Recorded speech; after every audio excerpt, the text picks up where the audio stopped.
Okay, here we are at Teesside Autodrome. The wind is insane, and we're talking to Haydn Cruickshank, who runs Colour Sound Experiment, the rental company. However, today we're not going to be talking about lighting. We're going to be talking about drift racing, because Haydn's also a very keen drifter.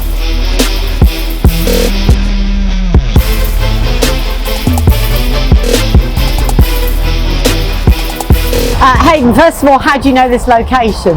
This Teesside Autodrome it's a go-kart track really, but it's a regular fixture on the drift circuit. I believe it was the first place they did a round of British Drift Championship 10-15 years ago, so we probably get up here three times a year, I think.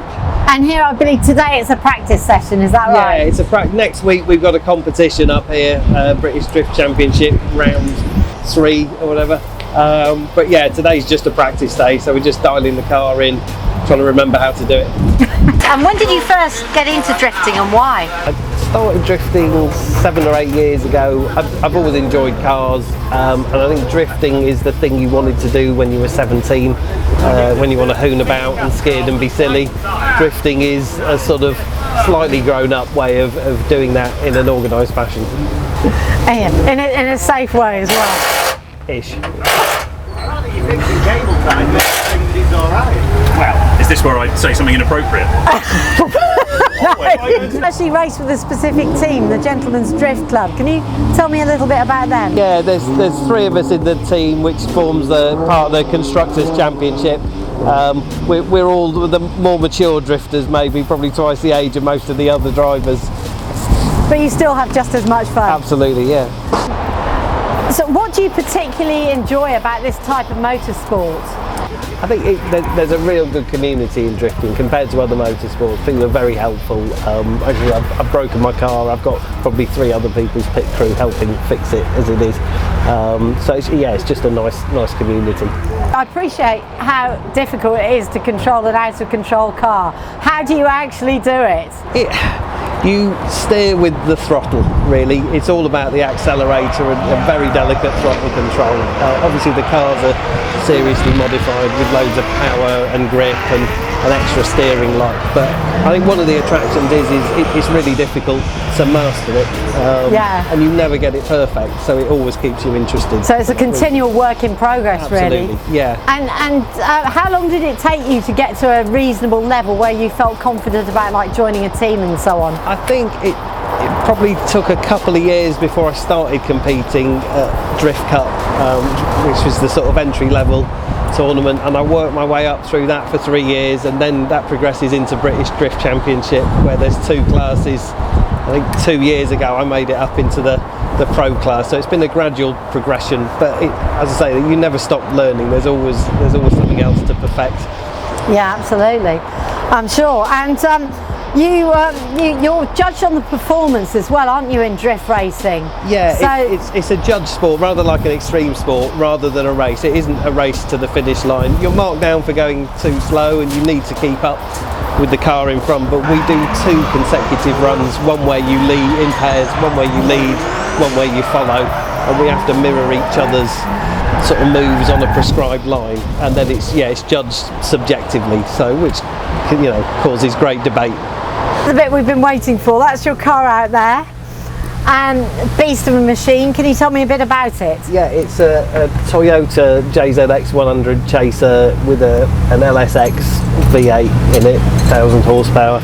It's a mixture of the suspension and steering is sort of Japanese parts, Japanese influence. The drivetrain, engine and gearbox is all like a NASCAR setup really. And then more and more we set up the suspension like a drag car, so it squats down, gets really good acceleration.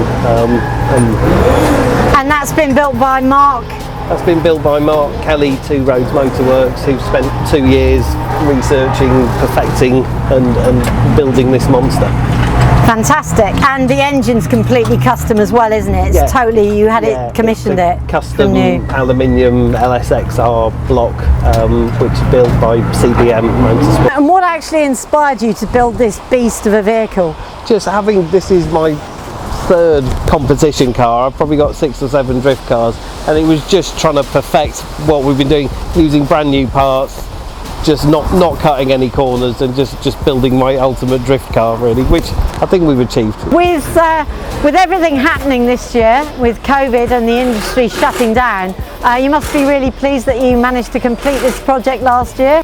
Yeah, this has been a 2-year project actually, and thankfully all the investment happened before the apocalypse happened, so otherwise we'd have given up on this, because it's been a mission.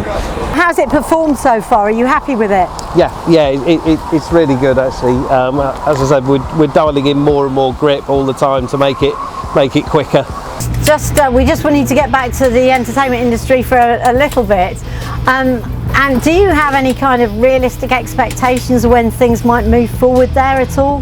No, to be honest, I've tried to have no expectations at all really. We've planned for, at least another 12 months of very little work as we're doing now, just bits and bobs.